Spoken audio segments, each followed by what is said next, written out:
namba 867 ya 2025 ya mwezi ya chumba cha taasisi.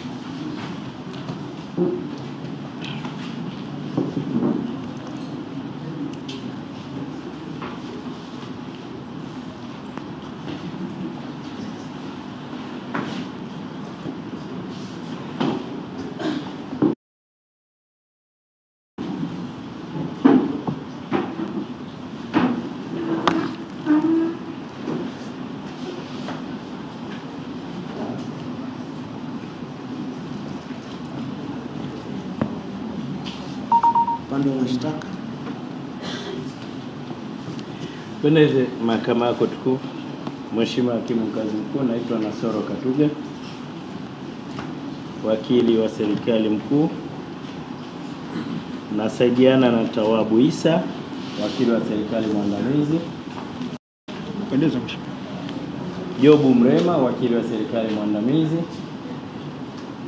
Mosie Kaima, wakili wa serikali mwandamizi.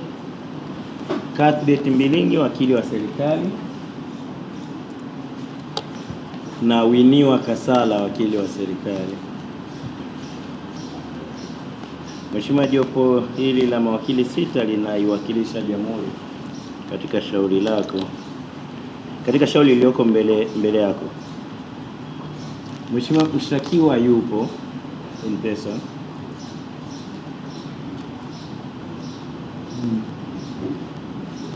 Mheshimiwa, shauri linakuja kwa ajili ya mahakama yako tukufu kuweza kutoa uamuzi mdogo, kwa maana for ruling, lakini mahakama yako tukufu ilielekeza kabla hajasoma ruling ya mapingamizi ya ahirisho kwa tarehe iliyopita,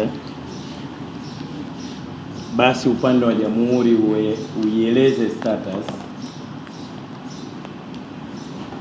ya shauri ilipofikia, kwa sababu mapingamizi yalikuwa ama tufute kesi au tulete taarifa, kwa maana information. Ndio mapingamizi yalikuwa ya siku hiyo, na mahakama yako ikasikiliza maombi submissions.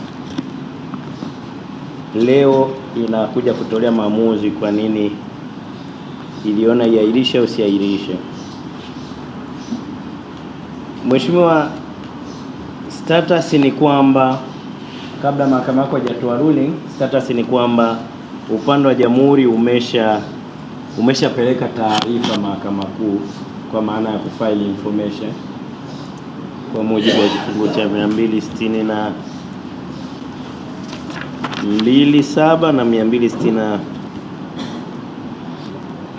262(6), yani kifungu kidogo cha 6,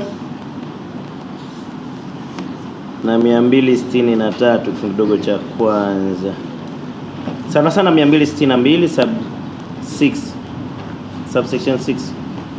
Honorable Magistrate,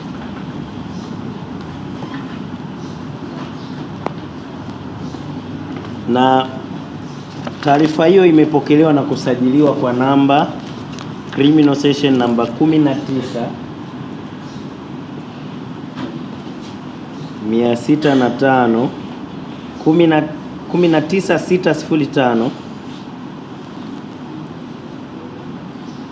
2025,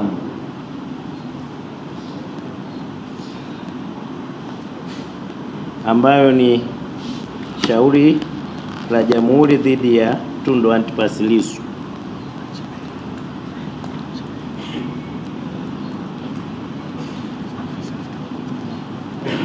Mheshimiwa, kwa status hiyo na mapingamizi ambayo yalitolewa siku hiyo, tukiwa tunaomba ahirisho ili tuweze kufaili taarifa au information,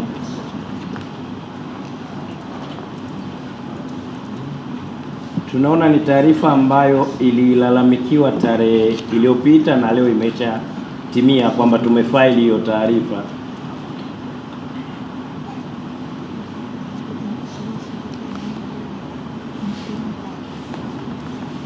Kwa maana halisi sasa, mheshimiwa, yale malalamiko yaliyotupelekea mahakama yako itoe uamuzi leo yamekuwa sasa overtaken by event.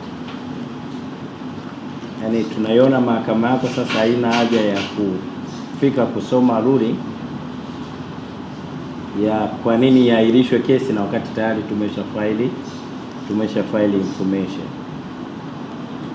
Kwa naomba mahakama yako iweze kuona kwamba maamuzi yako yameshakuwa overtaken by event, ili tuweze kuendelea na maombi mengine. Okay.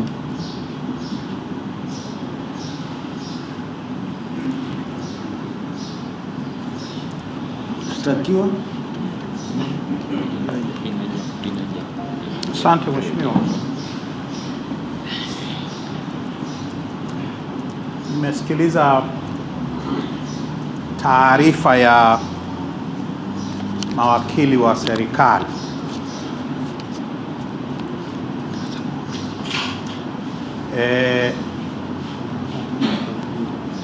Labda mheshimiwa, naomba maelekezo ya mahakama yako. Taarifa iliyopelekwa mahakama kuu kama imeshaletwa kwenye mahakama hii, manake ikishapelekwa mahakama kuu inatakiwa iletwe kwenye mahakama hii na msajili wa mahakama kuu, ili sasa niweze kusomewa hayo wanayofikiria ni huo uhaini walionishtaki nao.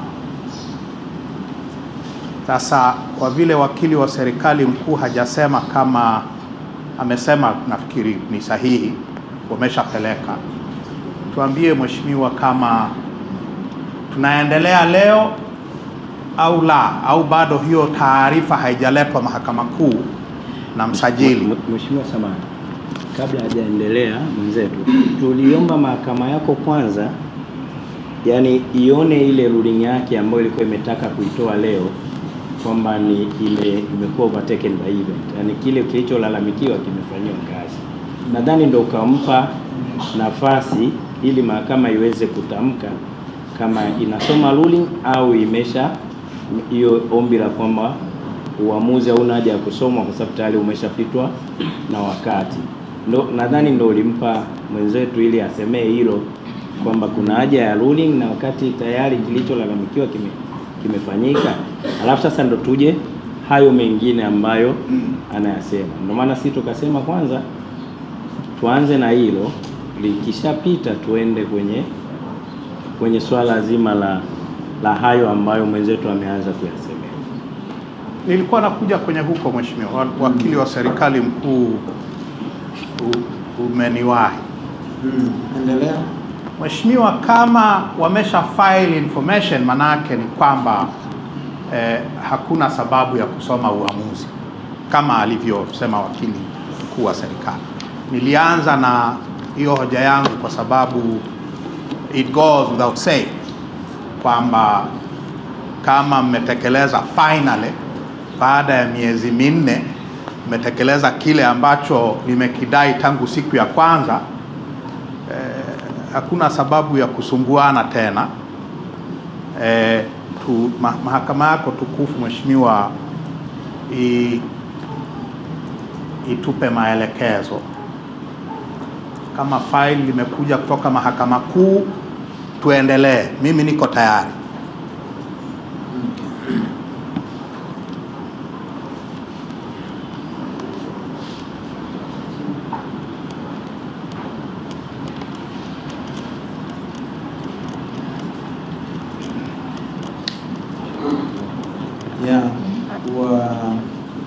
Kama mnavyofahamu kwamba mahakama sasa hivi iko kiteknolojia.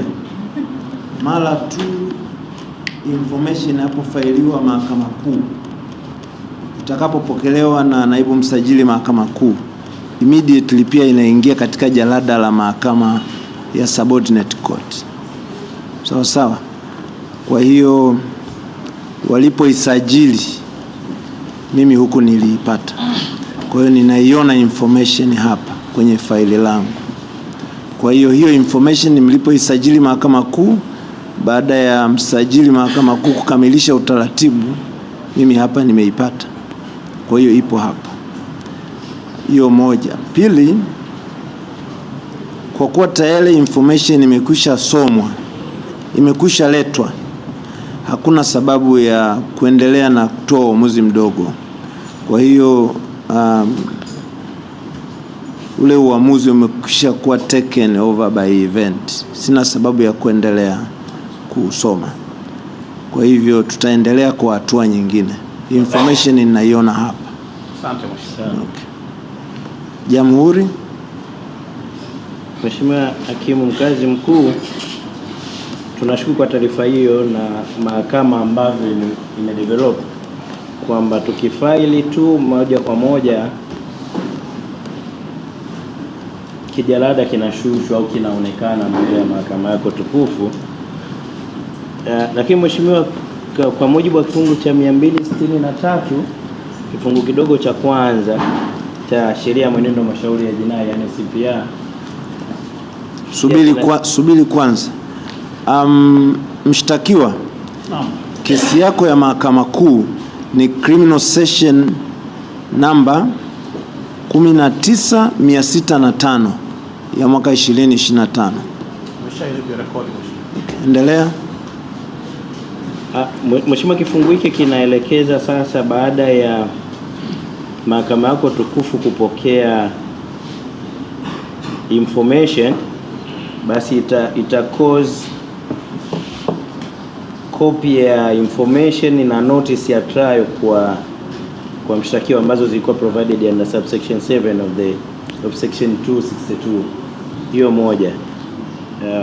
Nadhani hicho tu. Lakini pili, Mheshimiwa, ukiisoma hati yetu ya mashtaka au information au taarifa ya mashtaka tuliopeleka Mahakama Kuu, imeambatana au tuliambatisha maamuzi ya Mahakama Kuu ambayo yalikuwa ni maamuzi ya maombi namba 17059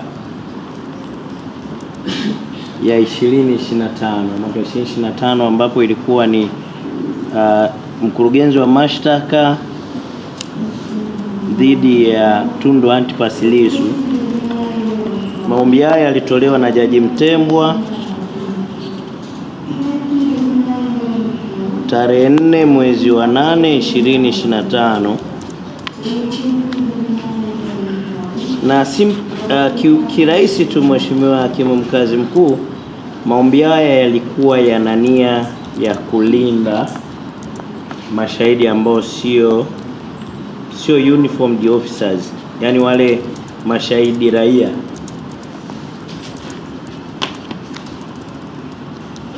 ili kutengeneza mazingira au kuwapa nafasi ya kuweza kutoa ushahidi bila kuathiriwa na vitisho ambavyo walikuwa wanavipokea. Kwa hiyo Mheshimiwa Hakimu Mkazi Mkuu, maamuzi haya au nakala ya maamuzi haya tuliambatisha kwenye maombi yetu, na ndani nayo pia yanajionyesha kwenye jalada la mahakama yako.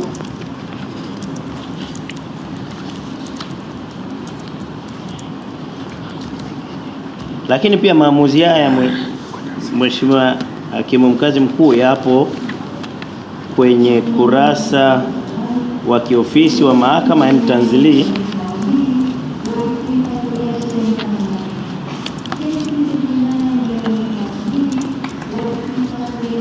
na Mahakama Kuu baada ya kuwa imeyasikiliza maombi ya Jamhuri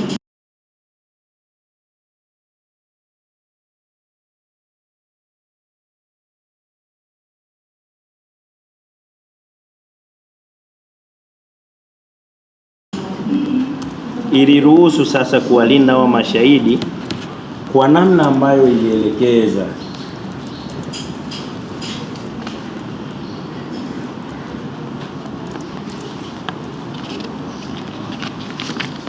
Mheshimiwa Hakimu Mkazi Mkuu, naomba nirejeshe mahakama yako kwenye uamuzi huo, kwa maana ya huo uamuzi niliotaja, ile ruling ya Mahakama Kuu hiyo kwenye 17/059/25. Oda zake ziko 6 mheshimiwa, ziko mwisho pale, ziko 6.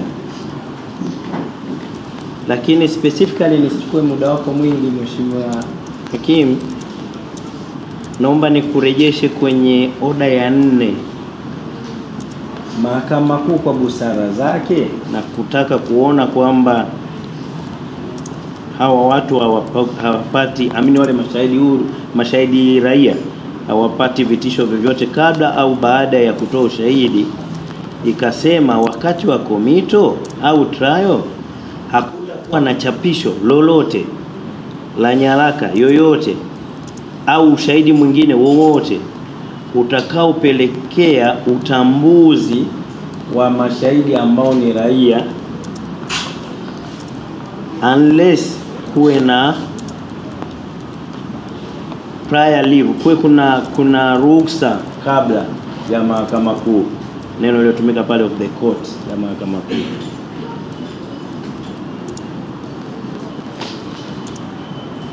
Mheshimiwa, msingi wa kuyasema haya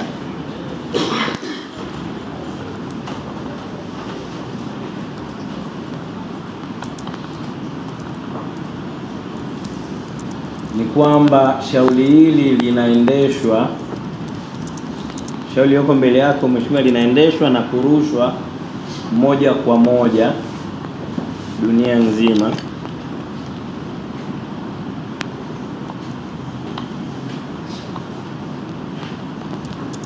Kwa maana tayari tukiyasoma kwa njia hii ya kurusha moja kwa moja, itakuwa tumekinzana na maamuzi ya Mahakama Kuu ya kwamba tusipublish nyaraka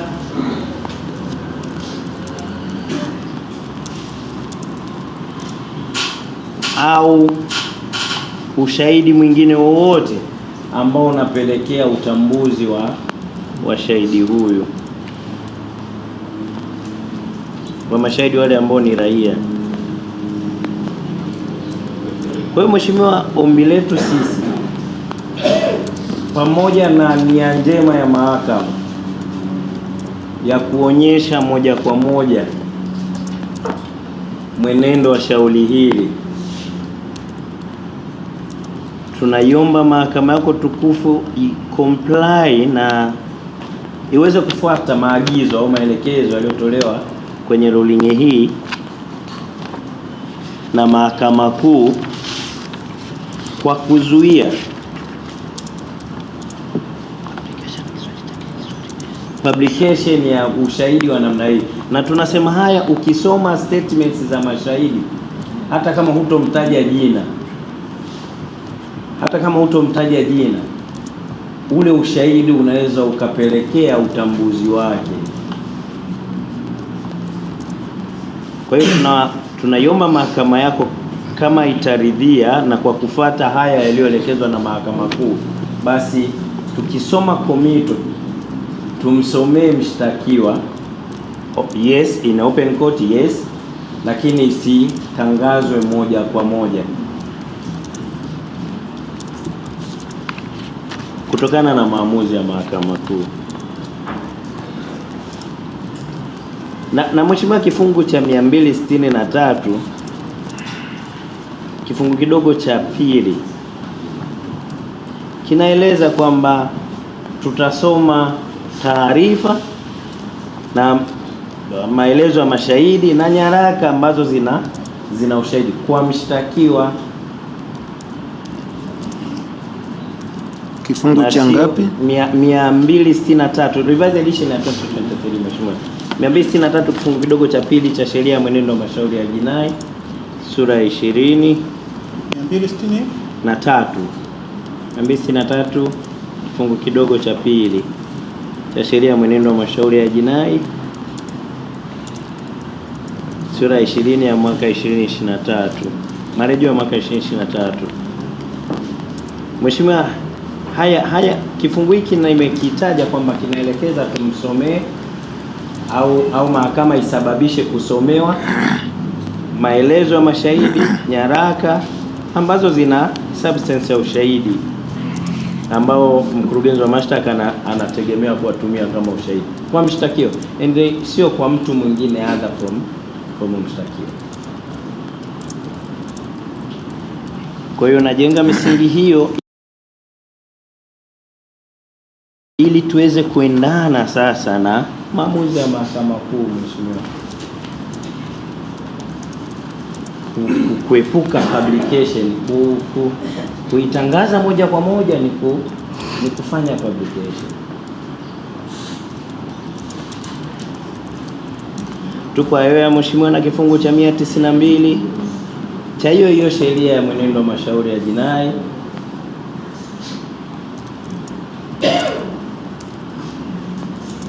mwenendo wa mashauri ya jinai sura ya 2023 inazungumzia trial na inquiry kufanyika open court, lakini kifungu hiki pia cha sheria hii kinasema vile ambavyo mahakama itaona au kuwe na maelekezo mengineyo.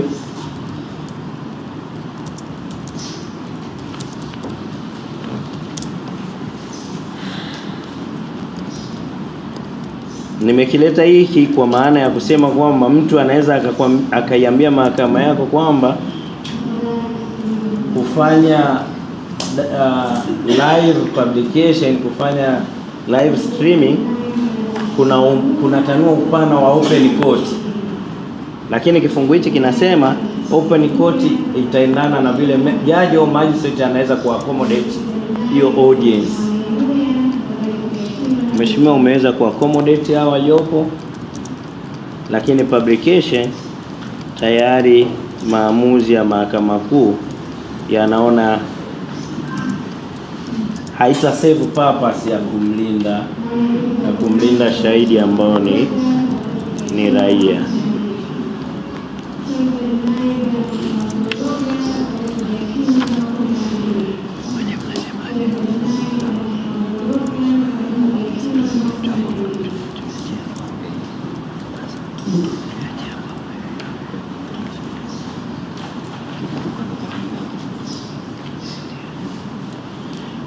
Kwa hiyo Mheshimiwa, kwa maombi hayo tulikuwa tunaiomba mahakama yako tukufu sasa wakati wa kusoma ushahidi iweze kutoa au kufata maamuzi ya Mahakama Kuu kwa kutoruhusu publication, yani kwa kurusha moja kwa moja. Kwa upande wetu ni hayo kwa sasa.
Tundu Antipas Lissu.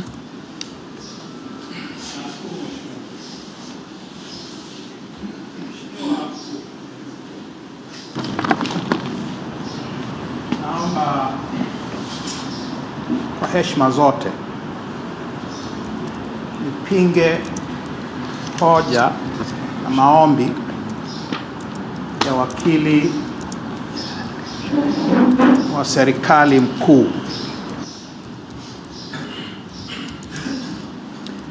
Na naomba nipinge hayo mheshimiwa, kwa sababu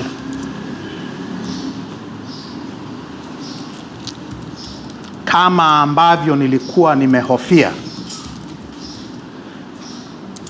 sasa ile hofu yangu ya Star Chamber Court inatimia sasa. Tunaingizwa katika utaratibu ambao kesi zitafanyika gizani. Kesi ya uhaini ambayo adhabu yake ni kifo, kwa maombi yao inatakiwa ifanyike gizani ili watu wasijue.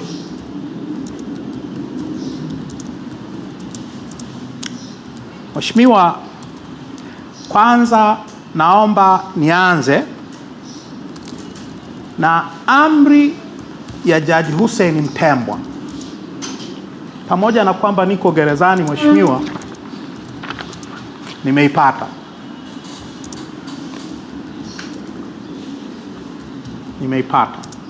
Hiyo ruling.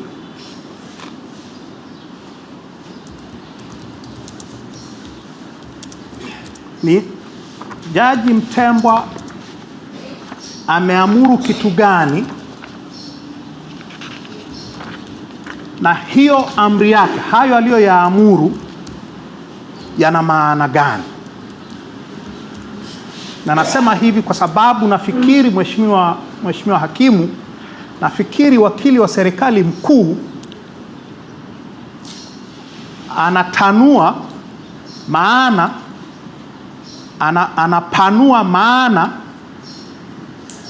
ya amri ya Jaji Mtembwa kufunika na mambo mengine ambayo jaji hakuyakataza.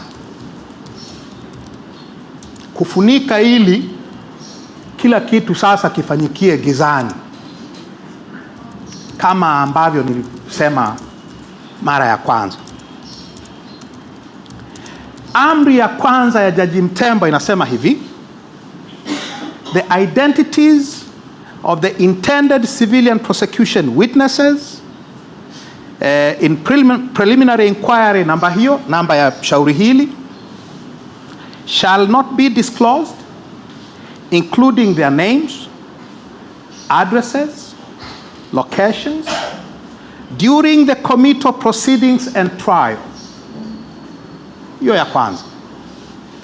Kwa hiyo utambulisho wa mashahidi wa upande wa mashtaka, raia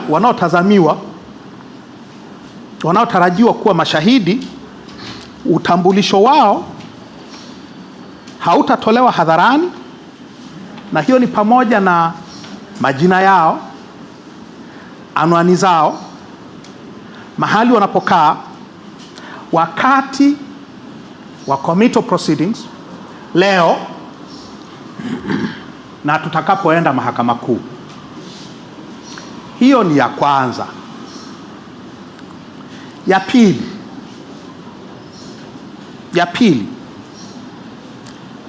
the National Prosecution Service shall arrange and conduct thorough review and assessment, screening all civilian prosecution witnesses' statements and the documents to remove or delete any names,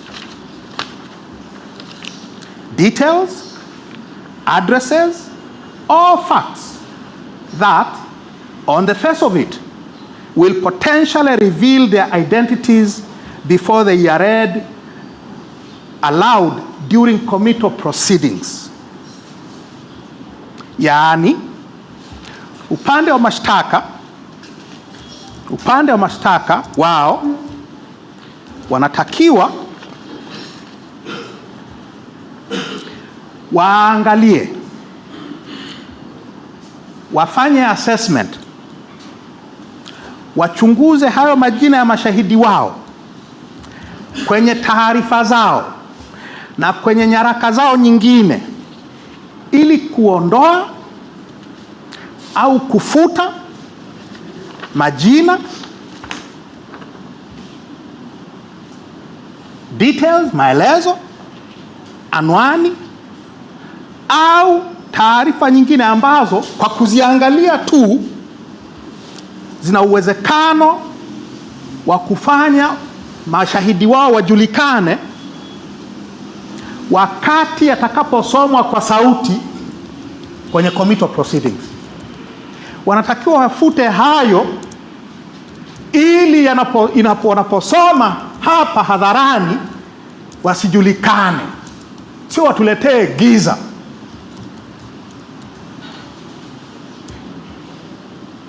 Sio wafunge televisheni. Wanatakiwa wa delete or to remove names, details, addresses or facts. Sio kuja hapa na kusema yasitangazwe, twende gizani. Hii sio Uingereza ya karne ya 16. Hii ni Tanzania ya karne ya 21 yenye katiba.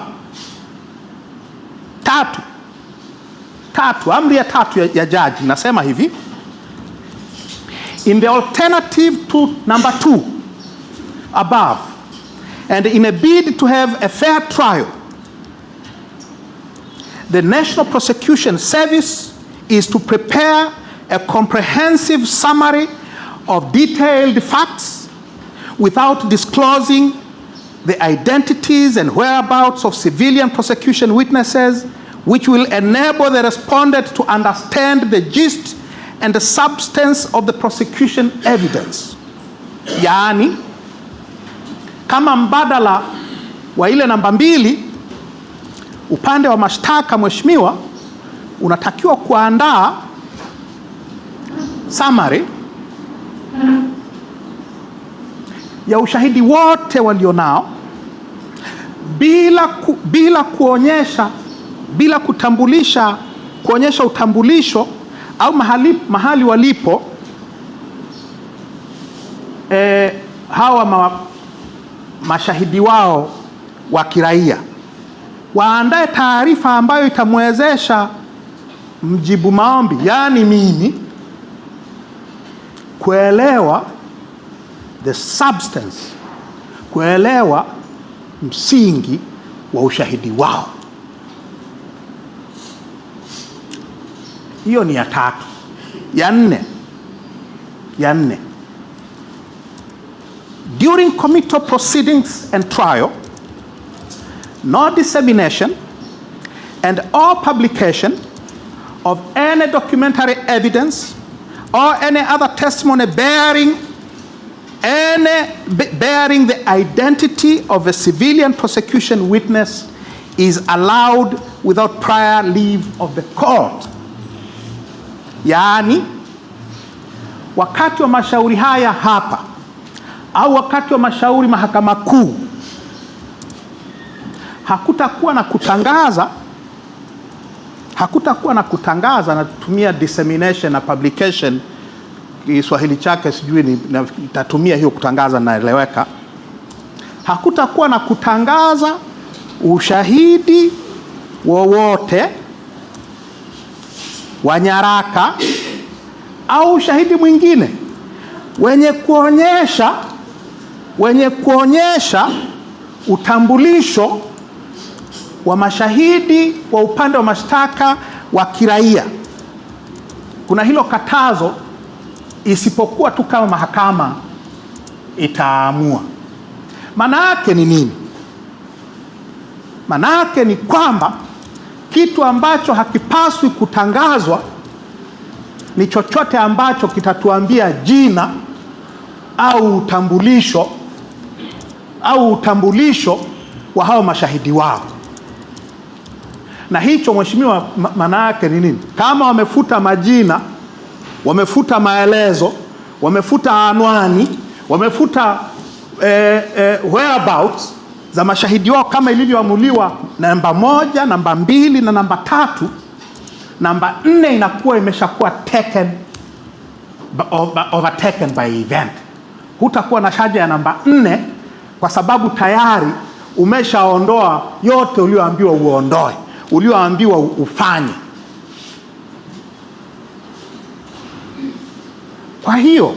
Kwa hiyo Mheshimiwa, hoja kwamba yasitangazwe, yasiwe live stream ni hoja ambayo haijaamuliwa na jaji. Jaji hajaamua hivyo. Jaji amesema msitangaze kile kitakachoonyesha utambulisho, na hamwezi mkakitangaza hicho kwa sababu tayari mnatakiwa muwe mmeshaondoa majina, mmeondoa makazi, anwani na maelezo mengine ya kuwatambulisha.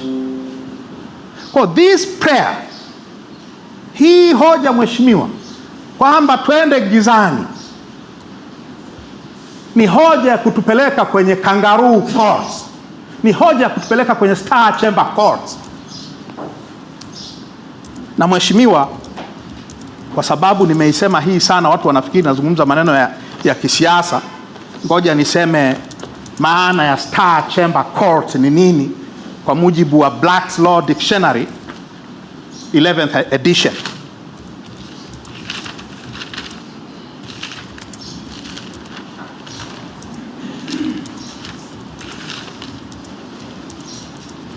Star chamber court,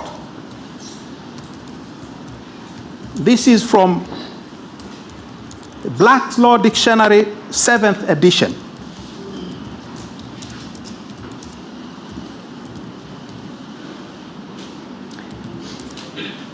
An English court having broad civil and criminal jurisdiction at the king's discretion and noted for its secretive, arbitrary, and oppressive procedures, including compulsory self-incrimination, inquisitorial investigations, and the absence of juries.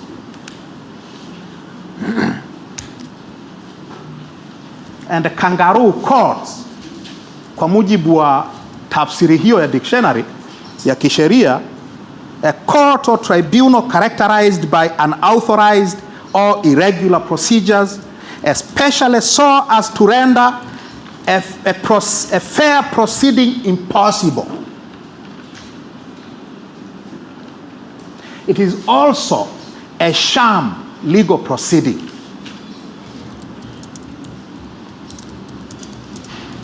Star chamber, mahakama ya star chamber ni mahakama ambayo unashtakiwa na watu usiowajua, unatolewa ushahidi na watu usiowajua wala kuwaona, unafungwa kwa utaratibu usiojulikana, unakwenda na maji.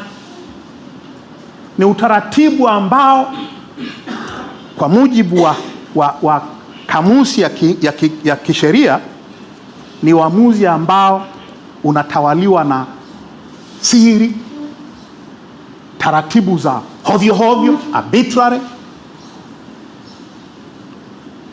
na taratibu za kikandamizaji, sham legal proceeding. Wanataka kugeuza haya mashauri Mheshimiwa kuwa sham. Kuwa sham ni nini?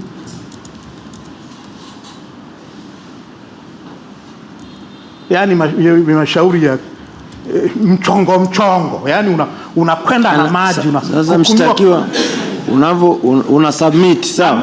No, I'm submitting. Kumbuka una submit na address mahakama. Na ku address Mheshimiwa. Yeah. Kwa hiyo Mheshimiwa, this is what they want. This is what this prayer is all about. Wanataka kugeuza kile ambacho jaji hakukisema, wanakipanua ili kugeuza mahakama hii kuwa a sham proceeding. Jaji hakusema not to live stream these proceedings. Hakusema hivyo. nilikuwa namalizia, naendelea na amri za jaji. Kwa hiyo amri ya 4 anayofikiria imesema tuzime televisheni, haijasema hivyo. Imesema msitangaze yale yatakayotambulisha mashahidi ambao mnataka muwafiche. Mnaita kuwalinda, ni kuficha. It is about secrecy. Amri ya 5 mheshimiwa inasema hivi: it is prohibited to disseminate or publish any information likely to disclose the civilian prosecution witnesses' location, address, residence, whereabouts, and any of their relatives or close friends. Inakatazwa kutangaza. Acha ninywe maji mheshimiwa.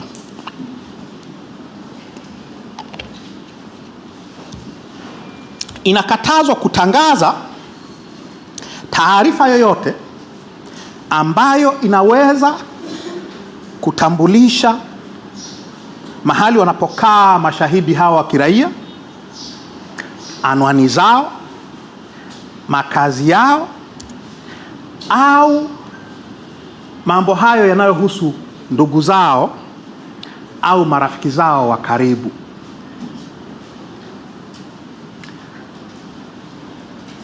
Usitangaze majina, usitangaze anwani, usitangaze makazi na vitu vya aina hiyo.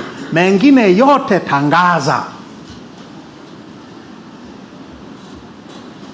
Na ya mwisho mheshimiwa, amri ya mwisho ya jaji inasema hivi: the republic is allowed to use pseudonyms for only civilian prosecution witnesses during committal and trial relating to preliminary inquiry number 8607.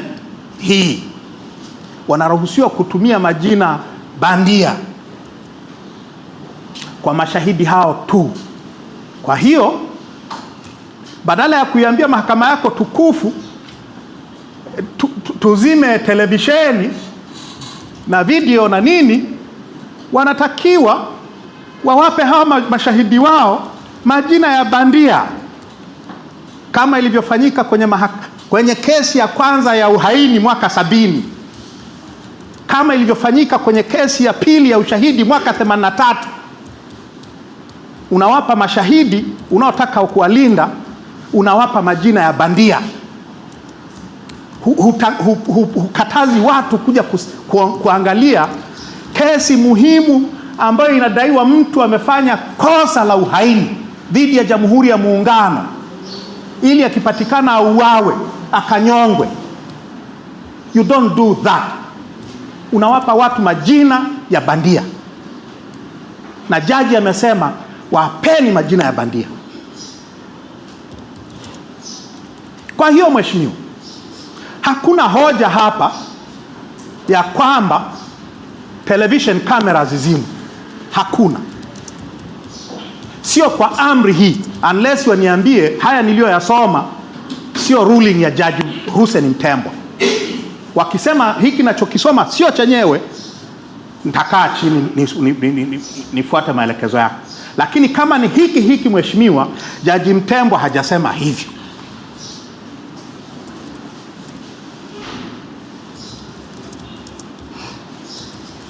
Na mheshimiwa, kifungu cha 192 ambacho wakili wa serikali amekisema, hajasema kinasema nini, mimi nitasema. Kifungu cha 192 cha sheria ya mwenendo wa jinai kinasema mahakama itakuwa ni mahakama ya wazi. Mahakama ya wazi. Ya wazi maana yake ni kwamba watu wanaruhusiwa kuingia na hivi vyombo vinaruhusiwa kutangaza. mahakama ya wazi. Na hii haki ya watu kuja mahakama hii, mheshimiwa, imenunuliwa kwa damu. Imenunuliwa kwa damu. Watu wamepigwa kwa kutaka kuja mahakamani. Watu wameumizwa kwa sababu wanataka tu kuja mahakamani kuangalia kesi. Wamepigwa kwa kile ambacho sheria inasema ni haki yao. So the right to open proceedings has been paid for by blood. Kwenye kesi hii. Sasa kama jaji hajaamuru hiki ambacho kinaombwa hapa, mheshimiwa, usikiruhusu. Usiwakubalie. Mheshimiwa, naomba waambie upande wa mashtaka watekeleze yote yaliyoamriwa na Jaji Hussein Mtembwa. Wafute yote walioambiwa wanaruhusiwa kufuta yote. Sitawalalamikia hapa. Lakini wasilete hicho ambacho wanataka kukileta. Wasitake kutupeleka gizani. Mheshimiwa, linda the open nature of your court. Linda mahakama yako ya wazi. Don't grant their wishes za kutupeleka kwenye Star Chamber Court za miaka ya 1515 ambazo Waingereza walikuja kugundua baada ya miaka 126, wakazifutilia mbali mwaka 1641. Don't allow them to take us there. Kwa usiwakubalie mheshimiwa, usiwakubalie kabisa. Wafute walichoambiwa wafute, tuendelee. Mimi niko tayari and I've been ready for a long time.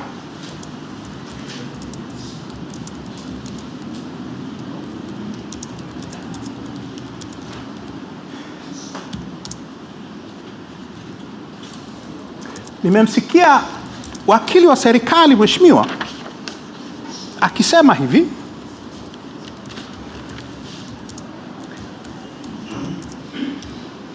kifungu cha 263(2) kinasema haya maelezo atakiwa asomewe mshtakiwa peke yake. Kwa hiyo watu wote hawa hawana nini? Hawana sababu ya kuwepo hapa. Na kwa hiyo hakuna sababu ya kutangaza kwa live stream.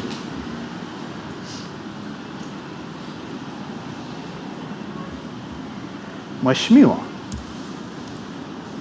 kama ni mshtakiwa peke yake ndio anapaswa kusomewa, manake ni kwamba hawa maaskari wote hawa nao nilinda mimi hawatakiwi kuwa hapa.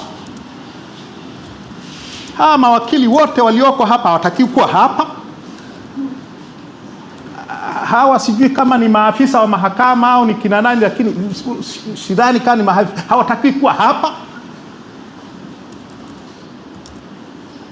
Anayetakiwa kuwa hapa kwa hiyo kwa lugha hiyo ni mimi na wao tu, labda sasa ndio watakao nisomea. Na wewe sasa mheshimiwa utakuwa kwa utaratibu gani? Kwa sababu wanasoma wao, wananisomea mimi.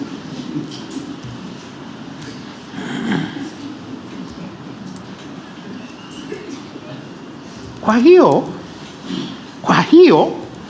mheshimiwa, you are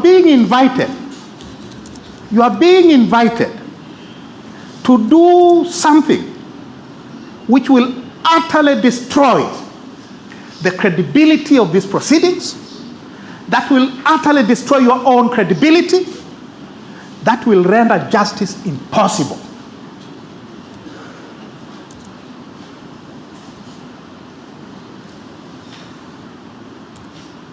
He hii ni mahakama ya wazi. Sheria inasema hivyo. Mahakama ya ni public, these are public proceedings. Ni mashauri ya umma. Public si umma. Umma ndio huu. Na umma ndio wanaoangalia kwenye televisheni sasa hivi as we speak. That is the public.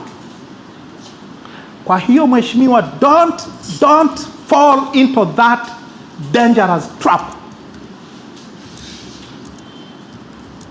ya kugeuza mahakama hii kuwa something that it should never be, kuwa kitu ambacho haitakiwi kuwa hata siku moja, kuwa a Star Chamber Court.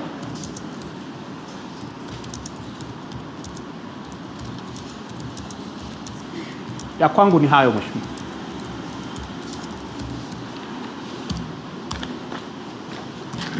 Usikubali hayo maombi kwa maana nyingine. Katuga.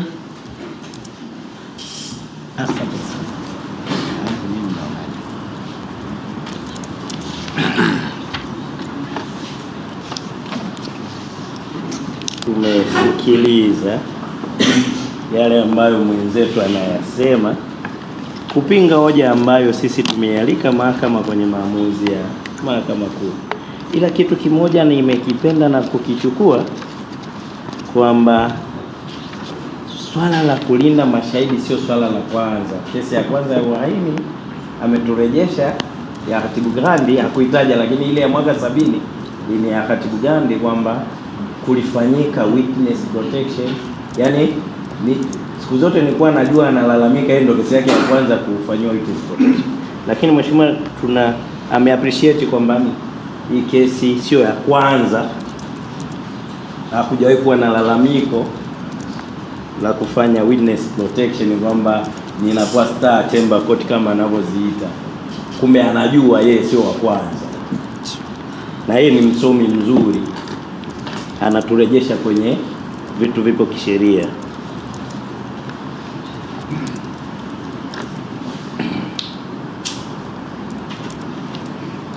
Endelea. Mheshimiwa, sisi tuliomba mahakama yako kutekeleza kile ambacho mahakama kuu imekisema, tukairejesha specifically kwenye order namba 4. Hatukuiambia mahakama yako kuhusu order namba 1, namba 2, namba 3, vyote hivyo vimefanyika. Tukaileta hoja namba 4 inasema kuhusu kuto kupublish. Mheshimiwa, nimesikia mwenzetu anachokisema. Nadhani hatukuelewana the meaning ya kupublish.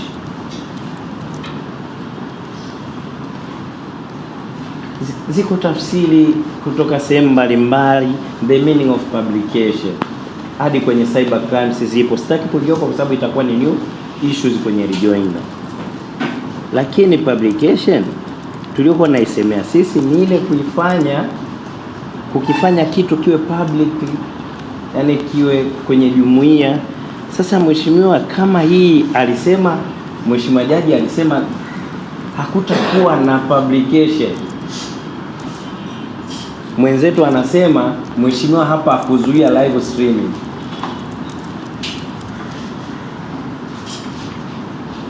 Mheshimiwa, live streaming ni publication. Ndio hiyo tulikuwa tunaisemea sisi, ni publication.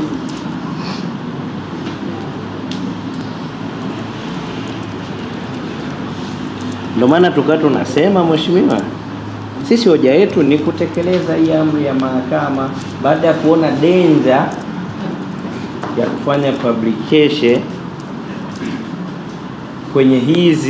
kwenye ushahidi wowote. Mheshimiwa imesema document or any other evidence in relation ambayo itapelekea kujulikana kwa mara ya kwanza. Mheshimiwa, kama mwenzetu alitusikiliza vizuri, tulisema hivi, tunaposoma maelezo ya mashahidi, mbali na kutumia kutumia majina bandia ambacho ndio kimefanyika, ataona maelekezo ya jaji yametimizwa hivyo, mbali ya kutokutaja locations zao, specific locations, lakini kuna ushahidi ambao tuliambia mahakama yako, kwa sababu yenyewe ndo basis ya ushahidi, substance ya ushahidi ambao ndo tunatakiwa tuusome. Tuliambia mahakama yako, mheshimiwa, hii substance ya ushahidi ikienda public, yani hutaki kuifanya yeye asijue, lazima ajue, kwa sababu ndo substance ya ushahidi. Mfano tu mimi na baa Kijitonyama, rahisi kumjua mtu mwenye baa Kijitonyama. Ndio maana tukawa tunasema huu ushahidi ambao ni substance ya ushahidi, baadhi ya ushahidi huwezi kuuficha, kwa sababu yeye anatakiwa kuujua. Sasa tukiupeleka publicly ni rahisi kwa huyo mtu ambaye anakaa maeneo hayo kuyajua yote hayo. Ndio maana tukasema, mheshimiwa, ilipozuiwa publication hapa, na hatukusema kwamba watu wamezuiwa kuja mahakamani, tukairudisha mahakama kifungu cha 192. Hapa mwenzetu nadhani hakutuelewa kwamba sisi hatuombi iwe in camera. Mheshimiwa, sisi tumeomba kusiwe tu na live streaming kwenye komiti, wakati tunasoma tu yale maelezo. Inaweza ikaanza asubuhi, tumejitambulisha, baada hapo tusome maelezo ili tuendane na oda ya mahakama, kuto kupublish.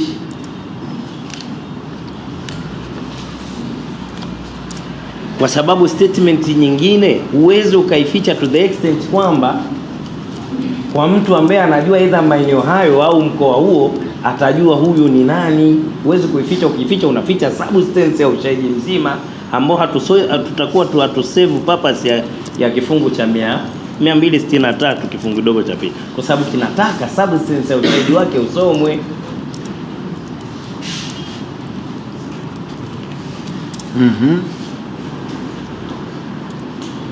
Kwa hiyo mimi nikijiita mkurugenzi wa sehemu fulani, yani ndio hivyo, yani lazima inakuwa hivyo mheshimiwa. Inakuwa rahisi kujulikana, uwezo ukaficha hicho, kwa sababu ndio substance ya ushahidi.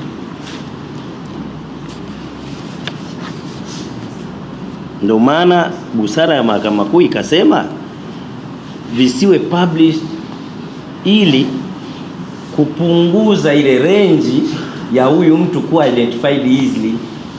Lakini open court ndio tukairejesha mahakama yako kifungu cha 192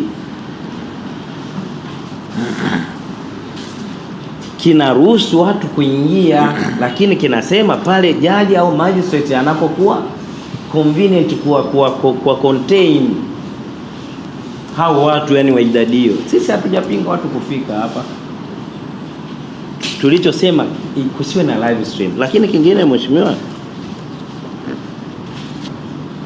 mwenzetu anasema isipokuwa live streamed hii kesi itakuwa inaendeshwa gizani.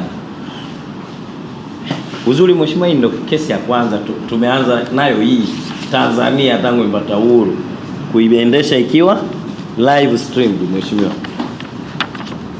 Lakini kesi siku zote inakwenda kwa open court, kwamba jamii kuruhusiwa kuingia mahakamani kama ambavyo hii ilivyokuwa.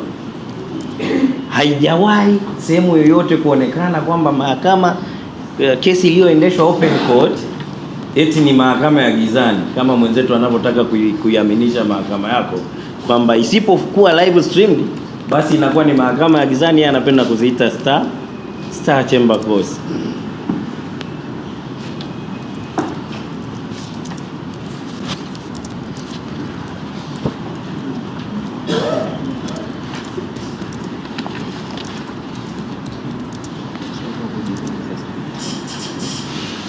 Lakini mheshimiwa, nimemsikia kitafsiri hizo star chamber course zake anazoziita. Mimi si nani sana, kwa sababu sijaona hapa kwetu kwenye existence ya star chamber course. Anasema kutakuwa kuna unauthorized procedure. Mheshimiwa, hichi si tunachokiomba, sio unauthorized procedure. Mheshimiwa, tunachokiomba kimetolewa na mahakama kuu, tusipublish.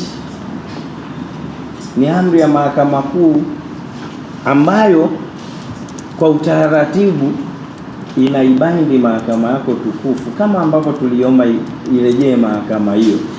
Hapa mheshimiwa jaji anasema wakati wa kusoma komito tusifanye publication. Kwa hiyo ni maamuzi ambayo yanaibaindi mahakama yako tukufu mheshimiwa, sio kwa maoni ya mshtakiwa ati kwamba publication sio live stream. Hizi live stream sio publication.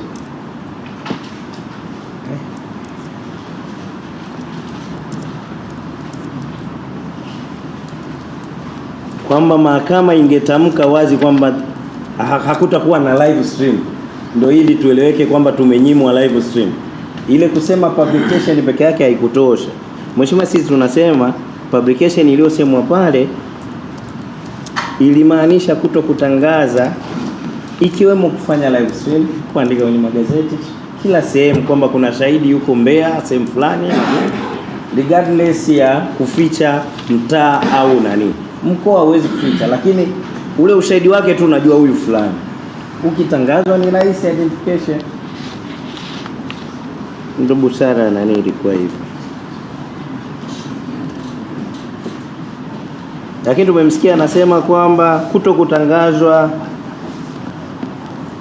live kupitia hizo TV anavyoziita au live stream kutamfanya asiwajue mashahidi. Hapa hatukumuelewa upande wetu, kutamfanya asiwajue mashahidi.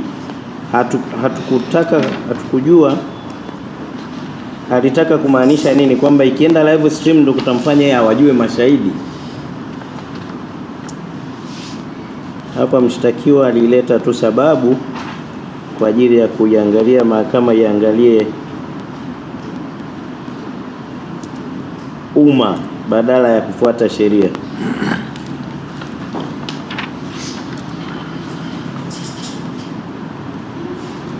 Mheshimiwa, nadhani pia mwenzetu hakutuelewa tulipoialika mahakama yako kwenye kifungu cha 263 fungu dogo cha pili kikisema kwamba maelezo ya ushahidi yatasomewa mshtakiwa.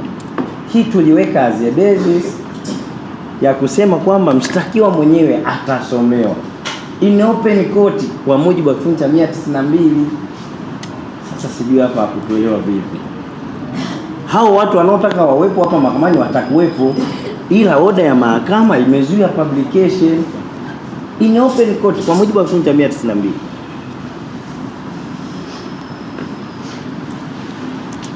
Hatuna sehemu tulisema kwamba asiwepo wakili, asiwepo mheshimiwa. Alafu sasa mheshimiwa tena anasema wewe mheshimiwa utakuwepo vipi? Mheshimiwa, kifungu hiki kinasema mahakama shall cause to be ready. Mahakama shall Mheshimiwa mwenzetu ni sio layman wa sheria, anakijua hichi kifungu kinachosema. Sasa mahakama ndio inayosababisha yasomwe, alafu eti unaambiwa hutakuwepo, hutakuwa na mamlaka ya kuwepo. Hapa sijui hata elewa labda kifungu mheshimiwa. Na asilimia kubwa mheshimiwa, kokote sisi tulikuwa tunaongelea sheria, maamuzi ya mahakama kuu ambao kwetu ni sheria pia. Hatukuongelea zaidi vichekesho, lakini tulikuwa tunaiomba mahakama yako ijilengeshe kwenye kile ambacho mahakama imesema, tusitangaze.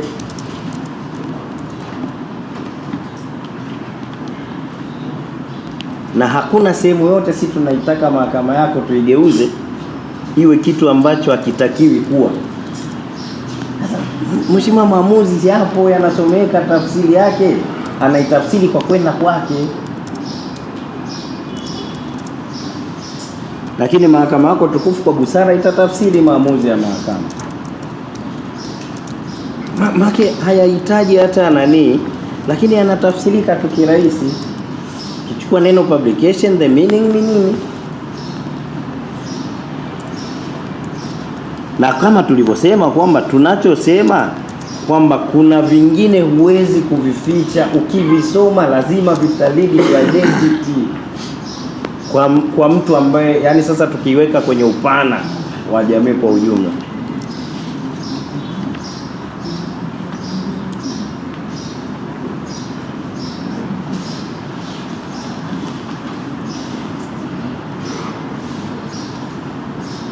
Nimemsikia mwenzetu anasema kuwa open court kwa maana ya kifungu cha 192 maana yake pia publication, vyombo vitangaze, kuwe na live stream. Mheshimiwa, open court iliyotafsiriwa hapa kwenye kifungu cha 192 ni ukumbi wa wazi wa mahakama. Ndo tafsiri hii iliyoko hapa, the meaning of open court. Ni ukumbi wa wazi wa mahakama, sio ni kamera, yani kuruhusu public wafike, na ndio maana akatumia maneno kutokana na jinsi ambavyo jaji wa magistrate ataweza kuwa contain hiyo public au hiyo audience, na ikatoa vitu pale, sitaki kuvirudia, lakini mwenzangu anasema eti kifungu mimi nimekitumia tu, lakini nilijua nakitumia kwamba na yeye mwenzangu au mwenzetu anakielewa kinazungumzia hasa nini, na hakuna sehemu kinasema eti kwamba eti open court means publication. Hata ukisoma urudie mara 10 mheshimiwa. Pamoja na open court, lakini pia kutoa habari kuna limitations zake. Na chenye kimeprovide hapa, kama kuna public safety, kuna public order, vitu vingi vimewekwa kwenye kifungu hiki mheshimiwa. Tunaomba mahakama yako itakisoma na kukitafsiri, kuangalia kile anachosema mwenzetu ni sahihi kweli. Kifungu cha 192 kinamaanisha publication au ni sahihi kwa kile ambacho sisi tumekisema. Sioni hoja ya kwa nini tunang'ang'anizwa sana kwenda na hii live stream, hata sehemu ambayo mahakama imeona busara yake itumike kuifanya isiwe live stream. Sioni sababu. Kuhusu ya kwamba sijui kesi itakuwa gizani ya uhaini, hakuna hicho kitu. Ni kesi ambayo iko open.